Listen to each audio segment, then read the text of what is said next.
Hi! Hello! నమస్తే. Welcome to Esther creations. ఈరోజైతే మనం అటుకుల మిర్చి తయారు చేసుకుందాం. దానికోసం నేను ఒక ప్యాన్ తీసుకొని ఆయిల్ హీట్ చేసుకుంటున్నాను.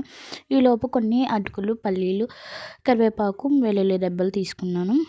ఇలా చిన్నగా ఉండే మూకుడు తీసుకుంటే గనక లోతుగా ఉంటుంది కాబట్టి మనకి ఇలా గరిటె పెట్టినప్పుడు ఆయిల్ పైకొస్తుందనమాట. తీసిన తర్వాత వేయడానికి ఒక చెలువులో గిన్నె తీసుకొని దాని కింద ప్లేట్ పెట్టుకోవాలన్నమాట. ఇలా ఆయిల్ హీట్ అయిన తర్వాత గరిటె పెట్టి దాని లోపల మనం అటుకులు వేసుకోవాలన్నమాట. ఇలా ఫ్రై అయిన అటుకులను పక్కకు తీసి గిన్నెలో పెట్టుకోవాలి. తర్వాత అటుకులు మొత్తం ఫ్రై అయిన తర్వాత పల్లీలు ఫ్రై చేసుకోవాలి. తర్వాత వెల్లుల్లి రెబ్బలని ఫ్రై చేసుకోవాలి. తర్వాత లాస్ట్‌లో కరివేపాకు వేసి ఫ్రై చేసుకోవాలి ఫ్రెండ్స్. చేసుకున్న తర్వాత ఇవన్నీ ఒక గిన్నెలో వేసుకొని ఉప్పు, కారం వేసి ఒక గరిటె తీసుకొని మిక్స్ చేసుకోవాలి. ఉప్పు, కారం కలుపుకున్న తర్వాత మొత్తం అంతా కలిసేలాగా ఒకసారి అంటే సరిపడా ఉప్పు, సరిపడా కారం మాత్రమే వేసుకోండి. ఎక్కువైతే బాగోదు. లైట్‌గా వేసుకుంటే సరిపోతుంది.